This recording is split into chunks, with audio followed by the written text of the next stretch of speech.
안녕하세요, 여러분. 오늘은 23년에 시행된 고등학교 2학년 11월 학력평가 독서 기출이었던 기술에 대한 기술 철학자들의 견해라는 지문 두 가지 같이 보도록 합시다. 가나 지문 나왔기 때문에 둘이 같이 보셔야 되고 비교하는 것도 또 중요하겠죠. 자, 지문에 들어가기 전에 우리 바로 지문으로 들어가지 말라고 했죠. 뭐부터 하라 그랬죠? 맞아요. 문단부터 나누라고 말씀드렸습니다. 문단을 나눠서 뇌를 먼저 소개해야 된다 그랬죠. 우리 이거 긴 지문 한 번에 소화하는 거 너무 어려워요, 뇌한테. 그러니까 문단 끊어주면서 우리가 읽어야 될 건 요 정도다라고 속이는 겁니다. 이렇게 간단하게 읽어봐라, 이런 느낌으로 속이는 거죠.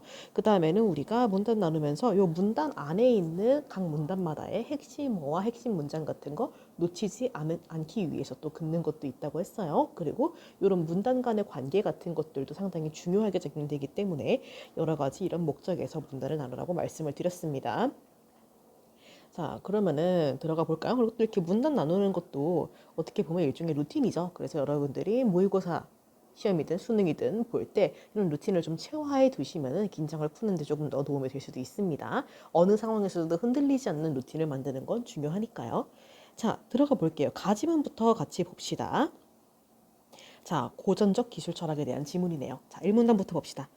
고전적 기술 철학은 개별적인 기술 하나하나에 관심을 두기보다는 포괄적인 기술 일반에 주목하면서 현대 기술에 대해 비판적으로 고찰하였다. 이렇게 첫 문단 들어갔네요. 자, 첫 문단에 대놓고 뭐가 나왔어? 뭐 딱 봐도 요 글 전체에 핵심일 것 같은 단어 나왔죠. 고전적 기술 철학입니다.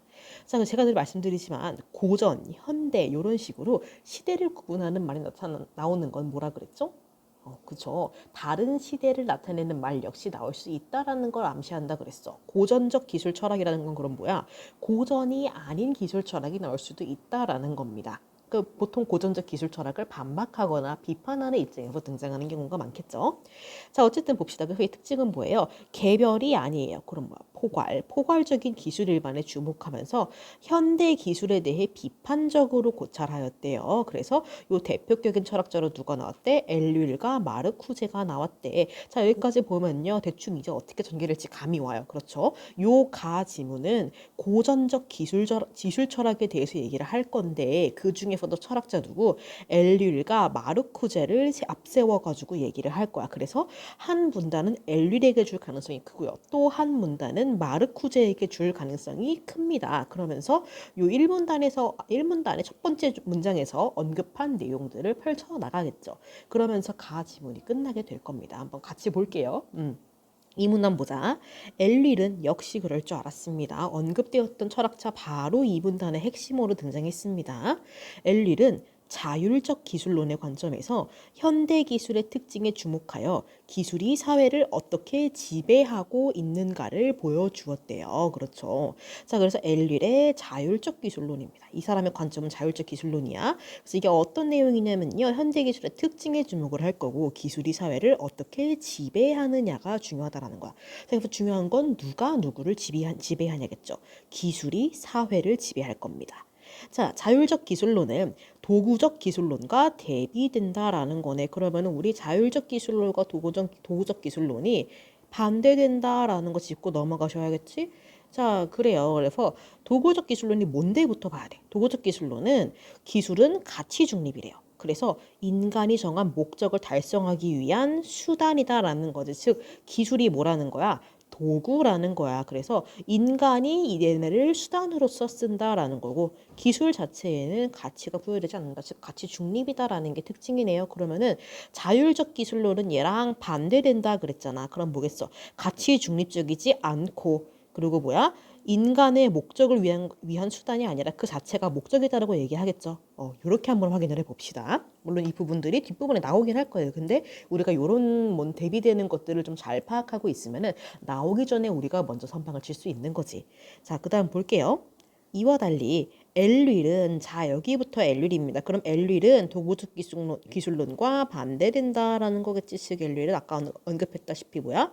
자율적 기술론을 바탕으로 얘기하는 사람이다. 기술이 인간의 통제를 벗어나 자율적인 것이 되어버렸다. 그러니까 더 이상 수단이 아니다라는 거죠. 기술은 오직 효율성이라는 기준에 의해서만 움직인대요. 그래서 기술의 발달은 인간의 선택이 아니라 기술 자체의 효율성을 바탕으로 자동적이며 불가역적으로 이루어진다라는 거지. 즉 인간은 기술을 이제 선택할 수 없습니다. 발달을. 그래서 얘는 뭐야? 자체적으로 본인들이 자동적으로 또 불가역적으로 즉 거역할 수 없게끔 이루어진다라는 겁니다. 이는 자율적인 기술 앞에서 인간의 자율성은 존재하지 않게 되는 거야. 즉 기술은 이제 자율적이야. 자율적 기술론에서는. 근데 인간은 어때? 더 이상 자율적이지 않아요. 그래서 전통적 의미, 자 이런 말 나오면 뭐예요? 당연히 전통 말고 다른 의미 나올 거다라는 거죠. 전통적 의미에서의 주체와 객체의 관계였던 기술의 관계가 역전된대. 즉 누구야? 주체는 누가? 전통적에서는 인간이 주체야. 그럼 누가 객체야? 기술이 객체야. 그런데 이게 역전되었다라는 거지. 그러니까 전통 옛날에는 그랬는데 지금은 뭐야? 얘네들 바뀌어서 이제 누가 주체야? 기술이 주체다라는 겁니다. 또한 엘릴은 기술에 대한 인간의 근거 없는 신뢰가 일반화된대요. 근거 없는 신뢰, 일반화 이것도 중요한 포인트겠네. 그죠? 그래서 인간이 기술을 너무 믿는 거야. 근거 없이. 그리고 인간이 기술의 지배에 대한 비판력을 상실하게 된대요. 기술의 지배에 딱히 비판하지 않는 거죠. 사회가 인간 소외에 직면할 거다라고 하고 있네요. 그치? 인간은 소외될 거다. 엘릴은 이러한 상황에서 인간이 취할 수 있는 태도는 자율성을 상실했다는 사실을 인정하는 것밖에 없는데 그러니까 기술이 자율성을 얻게 된 사회에서 자율성을 상실한 인간이 할 수 있는 건 뭐다? 없다. 오로지 받아들이는 것밖에 없다라고 얘기하고 있는 겁니다. 상당히 디스토피아적이네요. 그러죠? 자, 그럼 우리 여기까지 한번 정리해보자. 1분 단위랑 같이 정리해 볼 거예요. 자, 그래서 이게 지금 자리가 될지 모르겠는데 일단 한번 봅시다. 가지문부터 들어간다고 했으니까 가라고 써줄 거고요. 너무 작네. 좀 확대해 볼게요. 자, 가지문이 있습니다. 자, 그래서 1번 단에서 우리 뭐 얘기했어? 일단 큰 틀을 얘기했죠. 고전적 기술 철학. 아이고, 자꾸 자기 맘대로 확대가 되네요. 고전적 기술 철학. 그쵸? 그래서 이거에 대한 언급을 가볍게 했습니다. 이게 이제 전반적으로 쓰일 거니까 그래 전반에서 고전적 기술 철학 언급하고 이건 뭐예요? 포괄적 기술을 얘기하는 거였어. 그쵸? 개별적인 거 말고 포괄적, 그쵸? 포괄적 기술 일반에 대해서 다룬다라고 했죠. 그쵸? 같이 정리해 봅시다. 그리고 뭘 비판해요? 현대 기술을 비판하죠. 그래요. 이게 지금 1문단에서 나왔던 특징이었어. 그래서 우리가 이 고전적 기술 철학의 대표적인 두 철학자를 가지고 얘기할 거다라고 했어요. 그래서 누구 등장해? 그치, 엘릴과 마르쿠제가 등장해. 그래서 우리 2문단에서는 엘릴이라는 사람을 언급을 할 겁니다. 자, 그래서 보세요. 엘릴 땡땡 고전적 기술 철학의 철학자 중에 한 명. 이름이 신기하죠, 엘릴. 엘릴이라는 사람이 등장했습니다. 자, 그래서 이 사람은 무엇을 얘기해요? 자율적 기술론에 기반해서 얘기해요. 이거 반대되는 거 뭐라 그랬죠, 우리? 도구적 기술론이라고 얘기했습니다. 그래서 이 둘이 어떻게 반대되는지도 좀 짚어보시면 좋을 것 같아요. 대놓고 비교를 해준 거니까 이런 식으로 좀 연습을 해주시면 좋겠죠. 자, 그래요. 그래서 자율적 기술론에서의 기술은 뭐예요? 통제가 되지 않아요. 왜냐면 자율성을 얻었으니까. 그쵸? 같이 정리하는 거야, 지금. 그래서 통제를 얻지 않고 자율성을 가지게 돼요. 기술이 갖는다는 뜻이야. 인간이 갖는 게 아니고. 자, 근데 도구적 기술론에서 기술은 어때요? 가치 중립적이에요. 그쵸? 그리고 또 어때요? 수단으로서 사용이 된다라는 겁니다. 둘이 차이가 분명한 거죠. 서로 반대되는 거니까 반대되는 말도 이제 서로에 해당하는 설명이라고 보시면 돼요. 가치 중립적이다는 도구적 기술론의 기술, 가치 중립적이지 않다는 자율적 기술론의 기술 이런 식으로 반대되는 것들도 맞다고 보셔야 되는 거지. 자, 그래서 얘네 자율적 기술론의 기술은 오로지 뭘 기준으로 움직여요? 효율성이라는 거를 기준으로 움직이게 됩니다. 그쵸? 그래서 효율성을 기준으로 움직여. 그렇기 때문에 인간이 더 이상 다룰 수 없다라고 한 거죠. 자, 그래서 이걸로 인한 기술의 발달은 어때요? 자율적이고 불가역적이라고 그랬죠. 그래서 더 이상 인간의 통제 아래 있지 않다라는 게 핵심입니다. 그래서 자동적이고요. 불가역적이야. 인간이 뭐 어떻게 거스를 수가 없는 거지. 자, 그래서 여기엔 당연히 방 계속 말했죠. 인간의 자율성 따위는 없습니다. 도구는 자율성을 얻었는데 인간은 자율적이지 못해요. 자, 그래서 이 사람이 주장한 이런 것들. 그 다음 또 뭘 주장해요? 그래서 기술이 인간을 또는 사회를 지배한다라고 얘기를 했죠. 그래서 기술이 지배를 해, 사회를. 다른 말로 하면 뭐야? 그 사회에 사는 인간을 지배한다 라는 거겠죠. 그래서 주체와 객체가 뒤집혔다. 다른 말로 하면 주객전도 우리 이거 문학 개념 시간에 배우지. 이건 기술은 주체예요. 뒤집혔으니까 그렇게 되는 거야. 이거 객체예요. 반대로 전통적에서는 어떻게 돼야 돼? 인간 또는 사회가 주체가 돼야 돼, 원래는. 자, 그래서 결론적으로 무슨 일이 생겨? 인간 소외라는 현상이 생겨요. 그죠? 인간 소외라는 현상이 생길 거고, 이거는 왜? 그래서 왜 생긴 거야? 인간의 근거 없는 신뢰가 문제였던 거잖아. 기술에 대한 근거 없는 신뢰. 이게 다 원인이 된 거였죠. 그리고 비판적인 성찰을 하지 않는 거. 그쵸? 비판력을 상실한 거. 이게 다 이유였어요. 그렇게 되니까 인간 소외가 되는 거다. 그래서 우리는 뭘 해야 돼? 우리가 할 수 있는 거 이제 뭐야? 그쵸? 자율성 상실을 인정하는 거. 이것만 가능하다 그랬어. 그쵸? 이렇게. 그래서 자율성 상실을 인정해야 한다. 요렇게 해서 정리를 해 볼 겁니다. 여기까지가 그래서 누구의 얘기야? 엘윌의 얘기다라고 보셔야겠네요. 되게 작게 적혔네. 뭐 어쨌든 제가 이걸 다시 한번 블로그에 올려드릴 거니까 다시 한번 확인해 보시면 될 것 같아요. 그렇게 블로그는 유튜브 프로필 링크에 있다는 거 늘 제가 말씀드리죠. 자, 그 다음 우리 마르쿠제 얘기 한번 들으러 가보자.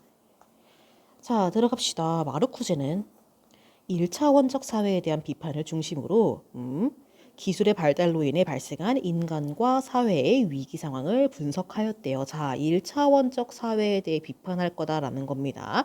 자, 우리가 모르는 말 투성이야. 그러니까 뭐야? 1차원적 사회라는 말 분명히 얘가 언급해 줄 거야. 그러니까 긴장하지 마세요. 모르는 말 나왔다고. 우리가 모르면 다 모릅니다. 자, 어쨌든 그래서 그걸로 인해 발생한 인간과 사회의 위기 상황을 분석했대요. 자, 그 다음 바로 나오죠. 1차원적 사회란, 그죠? 모를 줄 알고 바로 언급해 주는 거야. 1차원적 사회라는 거는 인간의 비판 능력을 제거해. 그래서 자연스럽게 인간을 억압하며 존속돼. 그러니까 인간이 무언가에 비판을 하면 억압할 수 없겠죠. 비판 의식을 가지고 있으면 그 사람을 억압하는 건 불가능해요. 왜냐면 왜 억압해요? 이건 잘못된 거지 이렇게 얘기할 수 있잖아. 그쵸? 근데 비판 능력을 제거하면은 억압하는 거 너무 쉬워요. 그죠? 그래서 그렇게 아무튼 존속되는 사회라는 거지. 1차원적 사회에서 기술은 구성원을 효율적으로 통제하기 위한 지배 이데올로기가 된다라고 설명하고 있네요.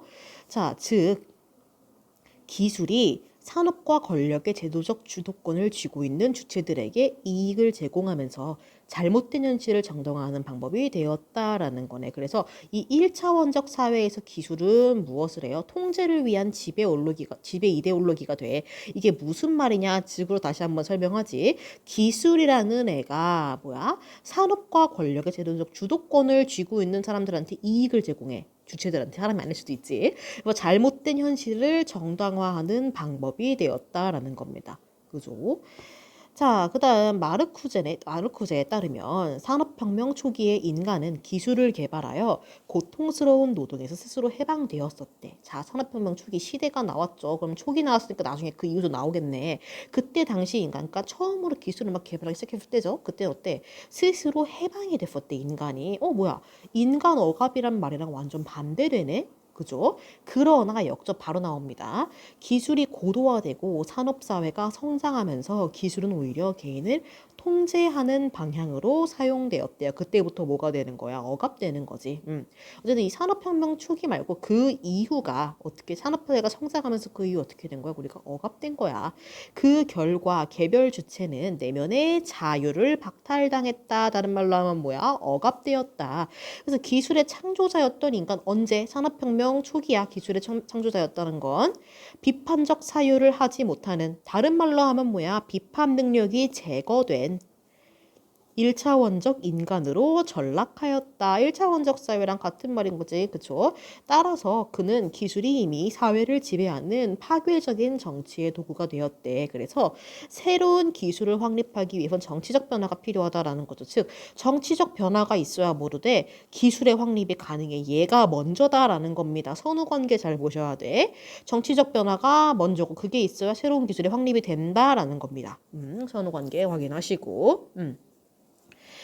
자, 그럼 여기까지 한번 정리해볼게요. 길진 않아요. 왜냐면 다 나지문도 봐야 되기 때문에 마르쿠스 얘기가 길게 나오지는 않을 겁니다. 자, 같이 볼게요.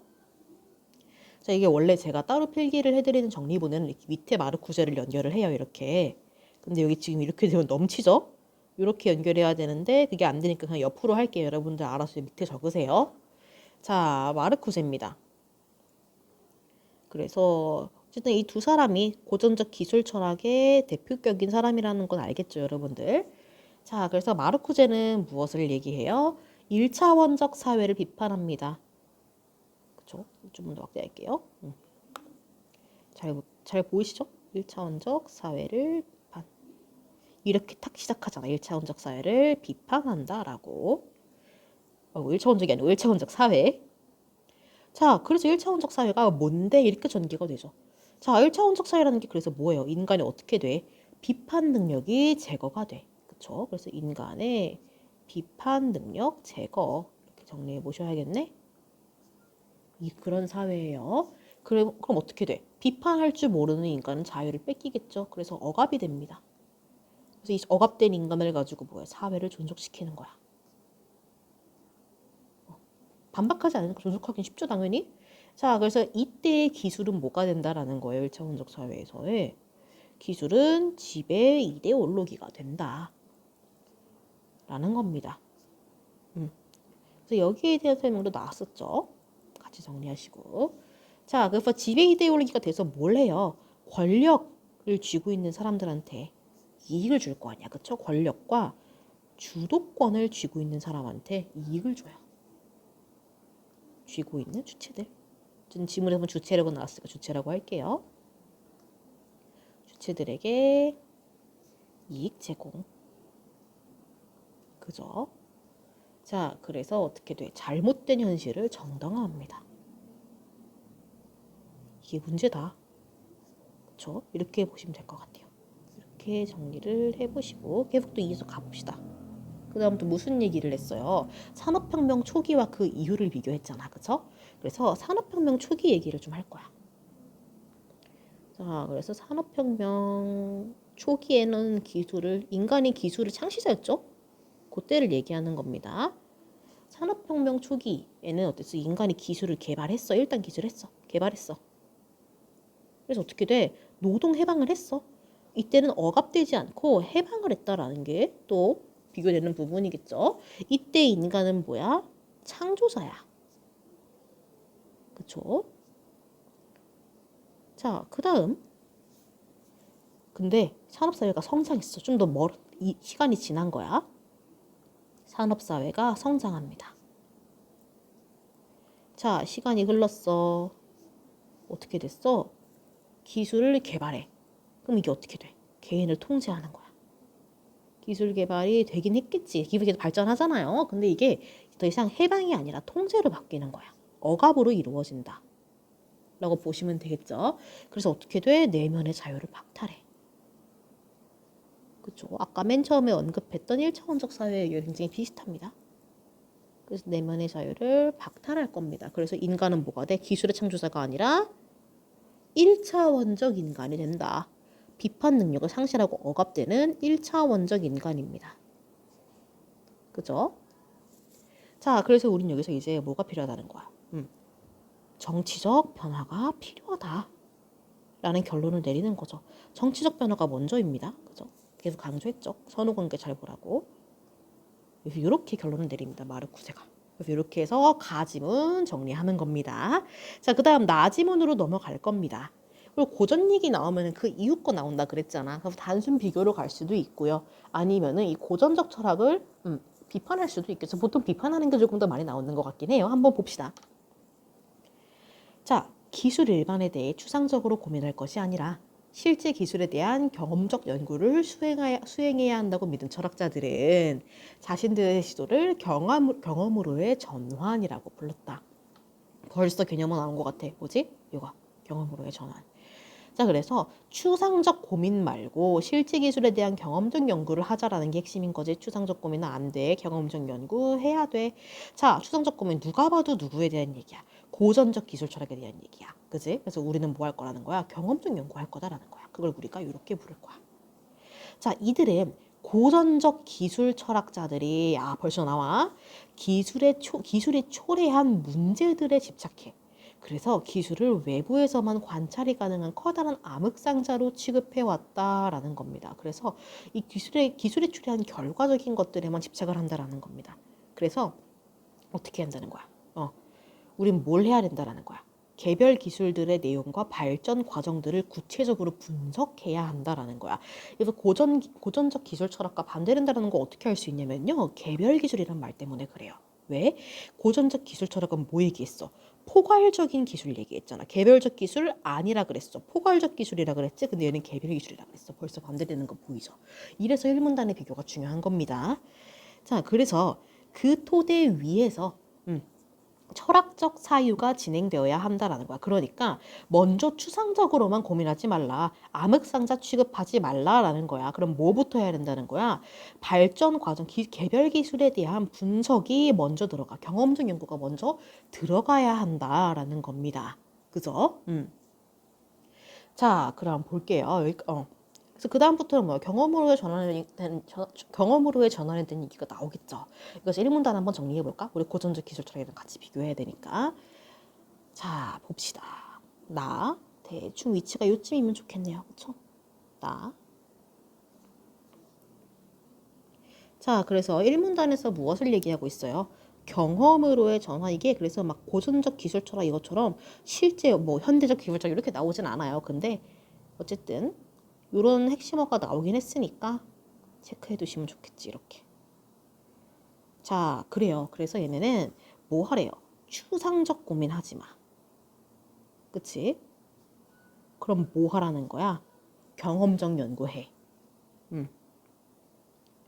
이거는 뭐야? 그러면 또 한 마디 더 했지. 개별적인 거 얘기하지 마. 됐죠? 여기 뭐라고 나와 있어? 미안, 잘못 말했네. 개별 기술의 내용과 발전 과정들을 구체적으로 분석하라고 했죠. 그러니까 뭐야? 개별적인 거 하라는 거야. 얘는 지금 포괄적인 거 얘기했잖아. 근데 얘는 경험으로 전하는 뭐라는 거야? 개별적인 거 연구하라는 거야. 이렇게 정리할 겁니다. 자, 그래서 여기까지가 1문단 그냥 간단하게 이렇게만 보실 겁니다. 자, 그 다음 그래서 어쨌든 얘네가 말하고자 하는 건 뭐야? 추상적 고민이 먼저야? 아니면 경험적 연구가 먼저야? 얘가 먼저다라는 거야. 그래서 순서가 어떻게 돼야 된다라는 거예요. 추상적 고민. 얘가 먼저고 얘가 그 다음이다 라고 보시면 될 것 같아요. 경험적 연구를 먼저 하고 그 다음 추상적인 고민을 하라. 뭐 이 정도라고 보셔야겠네. 그쵸? 그 다음에 철학적 사유를 해야 한다고 하니까 이렇게 뭐 X 동그라미보다는 좀 화살표를 보시는 게 낫겠다. 이걸 먼저 하고 이렇게 해라. 그래서 경험적 연구가 더 중요하다라는 거. 자, 그 다음 경험으로의 전환은 기술에 대한 서술적인 접근 방식과 규범적인 접근 방식으로 나누어 볼 수 있다. 이렇게 보셔야겠네요. 벌써 종류가 두 가지 나왔어. 경험으로의 전환, 서술적인 거, 규범적인 거. 우선 서술적인 접근 방식. 자, 이제 그러면은 이 두 가지 나눈 것 중에 앞에 있는 서술적인 것들을 먼저 개념으로 취급해서 전개를 하겠죠. 그러면은 규범적인 것들은 그 다음이나 다다음 문단에서 나올 가능성이 커요. 어쨌든 이건 뭐한데 경험적 근거를 바탕으로 역시나 뭘 중요시 여겨요? 경험을 중요시 여겨. 추상적인 것보다는. 그래서 이 기술을 세밀하게 관찰해. 그리고 분석할 거야. 그럼 뭐야? 경험으로 전환의 진짜 중요한 포인트는 경험, 분석. 요 정도. 보셔야 될 것 같아. 자, 특히 누구 대표적인 철학자 도나이 이게 철학자 이름입니다. 헷갈리시면 안 돼요. 일상에서 생생하게 감지되는 기술 그 자체, 다른 말로 하면 뭐야? 현상적 차원에서의 기술의 역할, 즉 우리가 현상적이라는 말을 몰라도 돼요. 대신에 뭘로 바꿀 수 있다? 일상이라는 말과 바꿀 수 있다라는 거 캐치하셔야 됩니다. 여기서 이를 통해 인간이 세계를 인식하는 틀에 미치는 기술의 영향을 분석하고 인간과 기술의 관계에 대해 탐구했대. 자, 그럼 도나이드는 이런 거 한 사람이라고 일단 기억해 두셔야겠죠. 그래서 인간이 세계를 인식하는 틀에 미치는 기술의 영향. 즉 기술이 영향을 미치긴 미쳐 인간한테. 인간의 인식에. 그지? 그래서 이 관계에 대해 우리가 연구를 해야 한다라는 겁니다. 자, 여기까지 한번 끊어볼까요? 자, 이 문단 한번 들어가 볼게요. 본격적으로 이게 들어가기 전인 거야. 자, 경험으로의 전환. 우리 일단은 서술과 규범으로 나눴죠. 일단 서술에 대한 얘기입니다. 그래서 서술적 접근 방식 한번 볼게요. 자, 그래서 첫 번째 두 가지 중에 하나인 겁니다. 동그라미가 서술에만 칠까요? 자, 그다음 이거 그래서 뭐 한대? 경험적 근거가 먼저래. 그래서 관찰하고 분석한다고 했죠. 이게 지금 경험으로의 전환 특징이다. 관찰, 분석.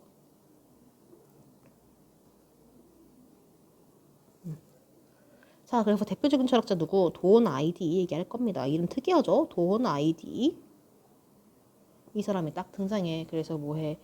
현상적 차원에서 기술을 연구할 거야. 그쵸? 현상적 차원, 다른 말로 하면 뭐라는 걸 감지해야 된다 그랬지? 일상적이라는 말. 현상적 차원에서의 기술 역할을 이야기할 겁니다. 그래서 뭐 할 거래? 기술과 인간의 관계에 대해서 탐구한대. 인간 먼저 쓸까요? 인간과 기술의 관계 탐구할 겁니다. 그래서 뭐가 중요하다 그랬죠? 아까 기술이 인간에게 영향을 미치긴 미친다라는 거죠. 기술이 인간의 인식에 영향을 미치긴 미친다. 자, 그래서 이 탐구 과정에 대해서 쭉 얘기를 할 겁니다. 그는 인간의 기술의 관계를 체현 관계, 해석 관계, 배경 관계에 설명한대요. 이 세 가지로 나뉜다라는 거죠. 각각 설명할 겁니다. 먼저 체현 관계란, 그 다음 해석 관계란, 그 다음 배경 관계 이렇게 설명할 거예요. 자, 일단 체현 관계부터 보자. 이거 뭐냐면요. 기술이 인간의 신체적 기능을 확장하는 역할, 그러니까 기술이 인간의 신체적 기능으로서 역할을 한다라는 겁니다. 안경처럼 예시 나왔죠? 여기 예시 들어왔어. 예시. 기술이 인간 몸의 일부와 같이 기능을 한대. 인간은 이러한 기술을 통해 세계를 경험하게 된다라는 거죠. 즉 기술이 인간 몸의 일부가 돼서 경험을 하게 된다. 이게 체현 관계다. 자, 그 다음 해석 관계는 뭐야? 해석을 필요로 하는 텍스트를 인간에게 제공한대요. 예시 나올 겁니다. 전자현미경으로 미시입자를 탐구하는 경우 전자현미경 속에 보이는 건 세계에 관한 텍스트인 셈이라는 거야. 그래서 인간이 이를 해석해서 보이지 않는 세계에 대한 정보를 획득한다라는 겁니다. 그래서 인간은 이거를 해석하겠죠.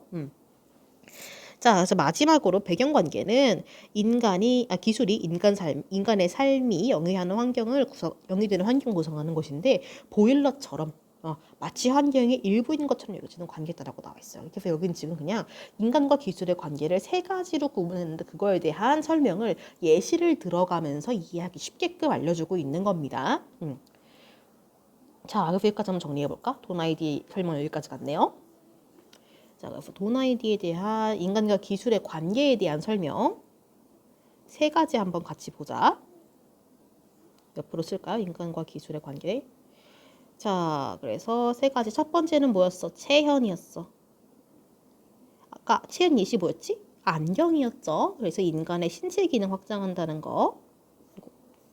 그래서 인간의 신체 기능 같이 정리합니다.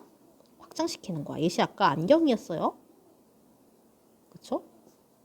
자, 그다음 그래서 뭐 한대? 세계를 경험할 수 있게 해준대. 확장해서. 그쵸? 사실 이게 안경 쓰는 사람 다 공감할 겁니다. 그죠? 안경 없으면 세상 안 보이죠. 그죠? 세계 확장의 세계 경험 미안. 그래서 안경을 쓴다는 거 세상을 경험한다는 말이 맞아요. 우리 눈 없으면 경험 못 하잖아요. 그죠? 자, 그다음 해석 관계. 현미경 예시 나왔었죠. 그래서 해설이 필요한 텍스트를 제공한다라는 겁니다. 그쵸? 그래서 아까 현미경 예시가 나왔었어. 그쵸? 우리가 평소라면 기술이 없었다면 못 봤을 내용 아니에요. 그쵸? 근데 기술이 우리에게 해석할 거리를 제공해 준다라는 거지. 그래서 우리는 뭐해? 기술이 주는 이 텍스트를 받아 먹어서 해석을 하는 거야. 그래서 이 해석을 통해서 정보를 획득할 겁니다. 이렇게 보시면 되겠죠. 자, 그 다음 배경 관계. 배경은 말 그대로 기술이 우리의 풍경이 되는 거야. 배경, 백그라운드가 되는 거지. 보일러 요즘 많이 틀죠? 제가 이걸 지금 촬영하는 시기가 겨울이라서. 그래서 배경은 뭐야? 간단하게 얘기하면 환경 구성합니다. 별거 없어요. 그래서 보일러 같은 기술이 우리의 마치 원래 있었던 배경인 것만은 적용한다라는 거죠. 집에 있을 때. 그래서 이렇게 세 가지로 정리할 겁니다. 자, 그 다음 환경 기술과 환경 구성. 미안해요. 이게 말하면서 쓰다 보니까 말하는 걸 따라가게 돼 자꾸 필기가. 그래서 환경 구성입니다. 자, 그 다음 한번 볼게요. 쭉 내려가서 규범적 접근 방식. 드디어 나왔습니다. 우리 아까 처음으로 구분할 때 그렇게 얘기했잖아.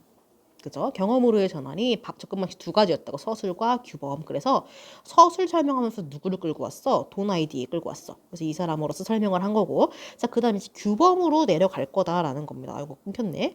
규범적 접근 방식 누가 나올지 한번 봅시다. 규범적 접근 방식이라는 건 기술이 야기한 문제에 대한 대안을 모색하는 거래. 규범은 대안입니다. 그렇죠. 서술은 뭐였죠?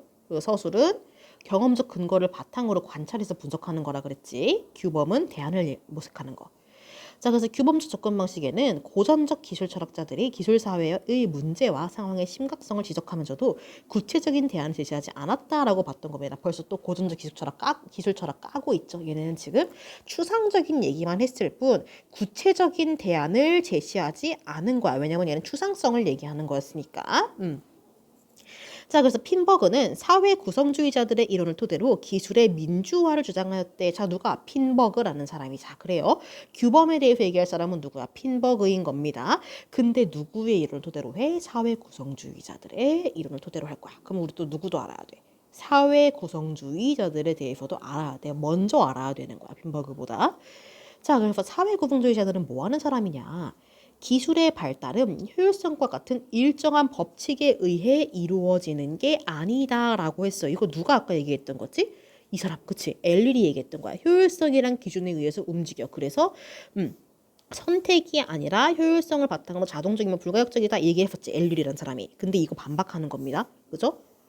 그래서 일정한 법칙에 의해서 이루어지는 게 아니다라는 거야. 그들은 뭐가 돼? 사회 집단의 상호작용에 의해서 변화 가능한 반응 중 하나가 무의식적이고 우연적으로 선택된대. 자, 이 무의식과 우연에 반대되는 말이 뭐예요? 법칙입니다.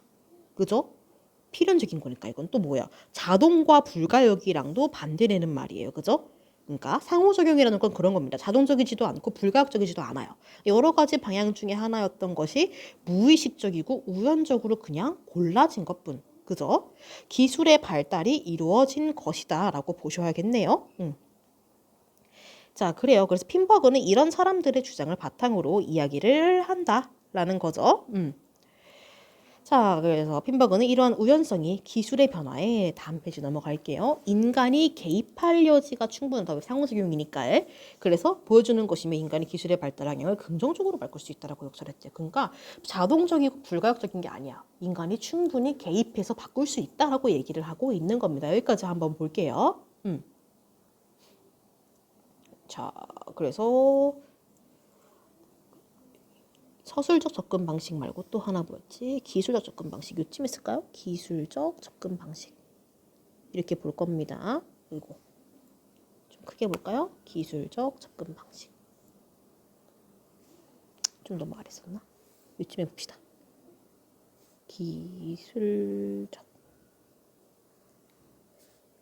자, 그래요. 대표적인 학자 누구라고? 핀버그라고. 우리 도나이디랑 핀버그는 어떤 거야? 그지? 이렇게 두 개로 나눌 거고. 자, 그래서 기술적 아니고 미안 규범적. 자꾸 말하면서 없으니까 틀리게 돼요. 규범적 접근 방식에 대해서 이야기를 할 겁니다. 자, 그래서 대안을 제시할 거예요. 얘네 목표는 그거죠. 대안을 제시하는 거. 그러면서 누구를 까? 고전적 기술 철학을 깔 거야. 왜? 얘네는 대안을 제시하지 않았잖아. 그쵸? 그래서 대안을 제시하지 않았다라는 점에서 얘네를 까면서 우리는 대안을 제시할 거다. 이렇게 들어가는 거지. 대표적인 학자 누구 나와? 핀버그 나와. 철학자. 핀버그. 이름이 도나이디 핀버그 둘 다 신기해요. 그죠? 핀버그.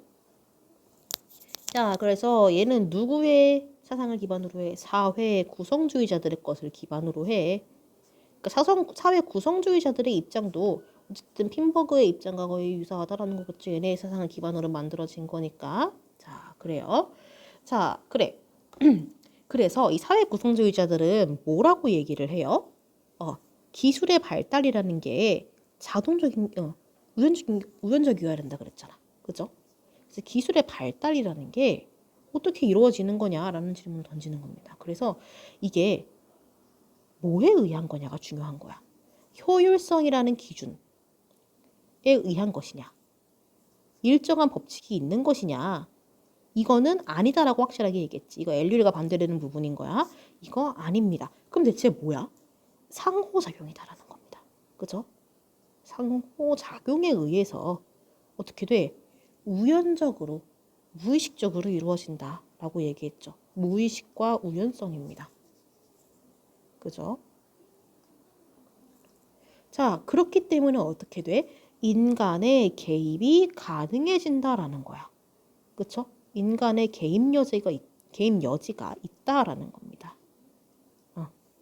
그죠? 그래서 긍정적으로 바꿀 수 있다라는 겁니다. 그래서 긍정적 전환이 가능하다. 라고 보시면 되겠죠. 여기까지가 이제 이 문단에 대한 정리입니다. 그래서 자, 그 다음 한번 볼게. 그 다음 문단으로 넘어가 보자. 마지막 문단입니다. 사회 기술 구성주의자들이 개별 기술의 발달 방식을 파악하는 데 주력하여 기술 발달 과정에 사회적 합의가 있다는 것을 발견하는 데 만족했대. 자, 그럼 이건 또 뭐야? 사회 구성주의자들의 한계인 거지. 그래서 얘네가 발달 방식을 파악하는 데 주력을 해. 그래서 일단 뭐야? 기술 발달 과정에서 사회적 합의가 있었다라는 걸 발견했어. 그렇죠? 그러니까 인간의 개입이 가능하다라고 본 거잖아. 여기까지가 사회 구성주의자들의 의견이고 핀버그는 여기에 뭘 추가하는 거야? 이 사람들의 의견 오케이 받아들여. 그리고 거기에다가 이거 하나 더 추가하는 거다. 기술 코드를 민주적으로 바꾸는 거. 이거를 강조할 거야. 기술 코드가 뭐죠? 당황하지 마세요. 그 다음에 나올 겁니다. 그러면서 기술 사회의 바람직한 발전 방향을 제안할 거다라는 거지. 더 나아간 겁니다. 그렇죠? 핀버그는 사회 구성주의자들의 한계를 알고 거기서 조금 더 나아가는 거예요. 그렇죠? 여기서 기술 코드라는 건 뭐예요? 기술이 정의되고 활용되는 방식이래. 이게 무슨 말이냐? 예시가 나올 거예요. 그래서 디자인이나 그것이 디자인도 가능, 수행하는 역할도 가능, 기술이 가지는 사회적 의미 이런 거 다 가능. 그래서 전반적으로 그런 것들을 포괄하는 개념이니까 기술 코드라라고 얘기할 겁니다. 그죠? 자, 그래서 그는 기술에 대한 사회적 선택의 과정을 의식적 차원에서의 공론의 장으로 이끌어내야 한다는 거지. 그죠? 그래서 얘네가 기술이 사회들이 선택을 하는 거야. 그렇죠? 그러니까 어쨌든 일종의 상호작용에 의해서 우연적으로 무의식적으로 선택되는 거라 그랬잖아요. 발전되는 거라고. 그거를 공론의 장으로 끌어내야 한다는 거야. 그리고 보다 광범위한 집단이 선택권을 나누어 가져야 된다는 거지. 일부 집단 것만 가져오면 안 된다라는 거야. 그래서 기술 발달의 민주화를 위해 노력해야 한다라고 얘기를 했대요. 그죠? 핀버그는 그래서 사회 구성주의자들의 입장에다가 기술 코드의 기술의 민주화를 얘기를 했다. 요 점을 한번 같이 정리를 해보도록 할게요. 그래서 여기다 조금만 더 추가할 겁니다. 그래서 핀버그는 사회 구성주의자들의 이론을 얘기해요. 그리고 여기에다가 무엇을 추가한다라는 거예요? 기술의 민주화라는 얘기를 추가할 거예요. 기술 발전의 민주화도 괜찮아요. 그래서 민주화, 기술 발전이 했을까요? 기술 발전의 민주화. 그죠? 또는 기술 코드의 민주화도 오케이입니다.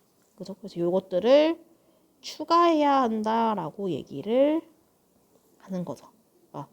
그리고 또 이 부분에서도 그치? 기술이라는 건 사회적 합의가 존재한다라고 그러니까 이렇게 하는 거예요. 그죠? 사회적 합의가 존재한다라고 얘기를 하고 있는 거고 이런 것들을 좀 덧대가지고 문단을 좀 마무리하면 좋을 것 같습니다. 그렇죠? 그래서 핀버그는 사회 구성주의자들의 입장에다가 저걸 더 해야 된다라고 보시면 될 것 같아요. 자, 그래요. 여기까지 한번 정리를 해볼게요. 그래서 생각보다 내용이 좀 많죠. 우리 학자가 몇 명이니? 4명이 나왔어. 가에서 2명, 나에서 2명. 그치? 그래서 각각 각끼리, 나끼리 구분하는 것도 중요하지만 가랑 나도 일단은 비교를 해야 되잖아. 그래서 이렇게 또 서로 비교를 왔다 갔다 하면서 비교해 보시는 것도 굉장히 중요할 거고 또 이런 철학자가 많이 나오는 지문이라면은 보기에 철학자가 더 나오거나 철학자는 없더라도 뭐 읽은 사람들의 입장 이런 식으로 나올 수도 있어요. 그러니까 언제든지 이 사람들을 다른 사람들과 비교할 수 있어야 되기 때문에 특징들을 잘 구분해 두시는 게 중요합니다. 자, 그럼 볼까요?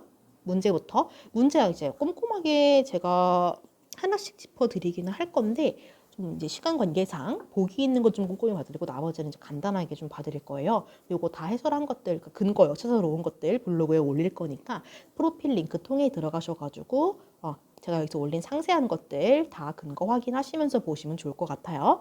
자, 가와나에 대한 설명 적절한 것은 자 일단 답은 이거죠. 가와나는 모두 기술 철학이 주목하는 측면을 제시하고 대표적인 학자들의 견해를 소개하고 있다. 그죠? 각각 가나가 주목하는 측면이 무엇인지, 그죠? 포괄적 기술인지 개별적 기술에 대한 경험적 연구인지 뭐 그런 것들 대표적인 학자들의 견해 이거 얘기하고 있는 거죠. 오케이. 자, 나머지는 이제 여러분들 이 정도는 풀 수 있으시죠? 그죠? 자, 그럼 봅시다. 자, 17번.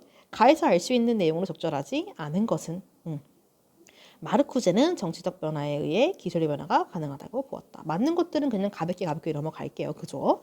도구적 기술론에서 인간의 의도와 목적이 기술 사용 방향을 결정한다. 그죠?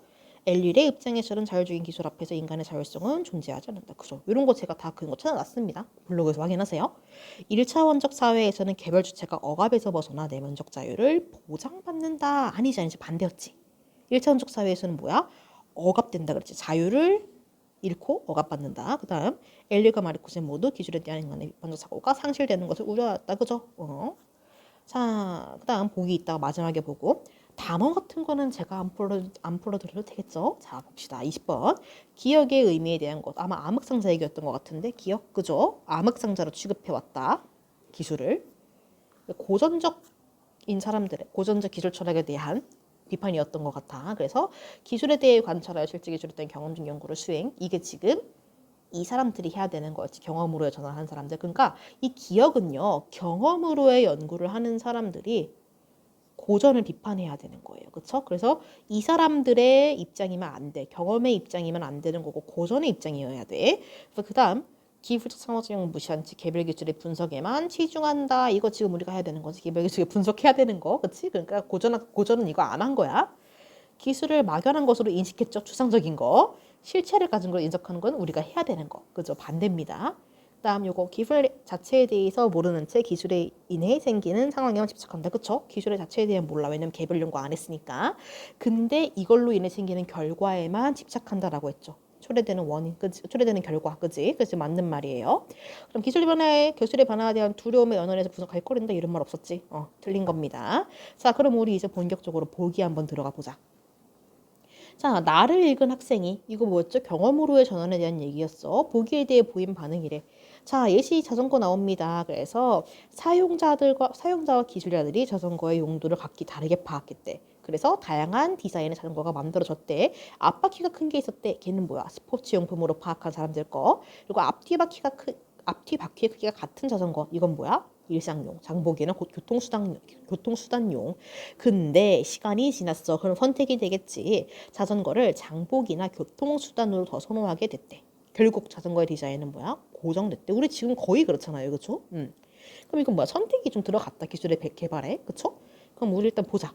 오, 이렇게 나눠지네. 돈 아이디 둘, 핀버그 둘, 사회구성주의자 하나. 자, 돈 아이디는 자전거가 사용자의 신체적 기능을 확장하는 역할을 했다. 이거 뭐야? 무슨 관계? 체현 관계에 대한 얘기였지. 확장시키죠. 자전거 하면 훨씬 더 빠르게 갈 수 있잖아. 마치 안경을 쓰면 더 잘 보이듯이 자전거를 타면 훨씬 더 빨라지죠. 확장된 거 맞아. 다리를 확장한 거야. 돈 아이디는 자전거 바퀴의 크기를 보이지 않는 세계를 해석할 수 있는 텍스트? 뭐 자전거 바퀴 크기가 현미경 같은 건가요? 아니죠. 이건 틀린 겁니다. 이 설명은 그러니까 돈 아이디가 한 말은 맞아요. 해적 관계에 대한 얘기니까. 근데 이게 자전거 바퀴 크기에 대한 건 아니죠. 왜냐면 이건 현미경 같은 게 아니니까. 왜냐면 해석할 수 있는 텍스트를 제공한 게 아니에요. 이건 지금. 그죠? 사회 구성주의자들은 앞뒤 바퀴 크기가 같은 자전거로 디자인이 고정되어 가는 과정을 설명한다. 그죠? 발달 방식에 초점을 맞춘다 그랬잖아. 사회 구성주의자들은. 그치? 그것도 뭘로? 상호작용으로. 그쵸? 그래서 기술의 발달이 상호작용을 기반으로 무의식적이고 우연적으로 진행된다는 것에 초점을 둔다. 맞죠? 그 다음 핀버그 두 개 한번 보자. 자전거 앞뒤 바퀴의 크기. 다른 말로 하면 뭐야? 디자인. 자전거의 용도. 다른 말로 하면 뭐야? 역할. 그거를 기술 코드로 본다. 우리 기술 코드의 정의를 보자면은 그쵸? 맞죠? 디자인이나 역할. 맞는 말. 핀버그는 자전거의 디자인을 선택하는 과정이 사회적으로 공론화되어야 한다. 여기 나오죠. 우리가 의식적으로 선택하는 과정을 공론의 장으로 끌어내야 한다 그랬어. 그치? 그리고 광범위한 집단을 골라내야 된다고 했고 그러니까 맞는 말. 답 2번. 어렵지 않죠? 그 다음 19번. 윗글을 바탕으로 보기에 대해 이해하는 내용 적절하지 않은 거. 자 봅시다. 기억. 기술을 만드는 것은 인간의 본성이래요. 그런데 역설적이게도 인간의 본성 산물인 기술이 인간 의식 내부에까지 변화를 일으킨다. 즉 뭐야? 기술이 인간의 의식을 변화시킨다. 그죠? 기술의 의의는 자연과 맞서는 자율에, 즉 인간의 일상생활을 용이하게 그리고 이런 것들로부터 벗어나게 하는 게 의의래. 그래서 기술은 인간을 해방시킨대. 오 그렇구나. 그죠? 현대기술 사회는 기술 통제를 스스로 포기한 기술 표류의 상태입니다. 그래서 시민들은 정치적 참여로 규제할 필요가 있대요. 그래서 기술을 만든 이의 의도와 무관하게 사회 구성원들의 삶을 특정한 방향으로 이끌어가는 정치적 영향력을 갖는데 의도와 무관하게 이거 뭐야? 자율성 대한 얘기네. 그죠? 자, 일단 봅시다. 그러면 우리 이건 딱 봐도 뭐야? 가나 지문 학생들 다 알아야만 풀 수 있는 문제야. 그러니까 가장 시간이 오래 걸리고 어려운 문제라고 보셔야겠어요. 자, 기업과 돈 아이디는 모두 뭐래? 기술이 인간의 의식에 영향을 미칠 수 있음을 인정한다. 일단 기업은 뭐야? 인정하죠. 기술이 미친다. 돈 아이디는 인정하나 안 하나 볼까? 돈 아이디 인정했을 걸 어디 한번 보자. 여기 나오죠. 인간이 세계를 인식하는 틀에 뭐야? 기술의 영향이 들어간다라고 얘기하고 있지. 그래서 맞는 말입니다. 니은과 마르쿠세 모두 기술이 인간의 편의를 위해 활용할 수 있다라고 본대요. 오, 그쵸? 한번 확인해 볼까요? 니은, 보세요. 그치? 인간의 생활을 용이하게 한대. 오케이, 맞는 말이야. 그럼 마르쿠세는 어떻게 얘기할까요? 그쵸? 마르쿠세 한번 볼까? 여기 산업혁명 초기라는 부분 나오죠. 여기 그래서 인간은 고통스러운 노동에서 해방된다라고 얘기했죠. 맞는 말입니다. 어쨌든 마르쿠스가 더 반박하진 않잖아. 그치? 그 다음 니은은 엘릴과 달리 기술이 초래한 결과를 바탕으로 기술의 의미를 파악하고 있다. 볼게요. 기술이 초래한 결과를 바탕으로 의미를 파악. 니은 한번 볼게. 그래서 초래한 결과 뭐야? 이런 것들이지. 인간을 용이하게 하고 빈곤에서 벗어나게 한다. 그래서 뭐야? 인간을 해방시킨다라는 게 기술의 의의다라고 니은은 그렇게 판단하고 있어. 그럼 엘릴은 어떻게 할까? 자, 그래서 엘릴은 일단 뭐야? 이게 고전적 기술 철학 하는 사람이지. 근데 나에서 고전적 기술 철학자를 뭐라고 얘기했어? 기술이 초래한 문제들에 집착한다라고 했어요. 그러니까 초래한 결과에 집착한다라는 거야. 그래서 뭐라고 얘기하는 거야? 기술은 인간의 통제를 벗어나 자율적인 것이 되어버렸다고 주장한다라고 나와 있는 거죠. 즉, 그러니까 뭐야? 엘릴도 결과를 바탕으로 판단하는 게 맞아. 그래서 그런 초래한 결과를 바탕으로 의미를 파악하는 것 자체는 맞아요. 그래서 달리가 아니고 모두로 들어가야 됩니다.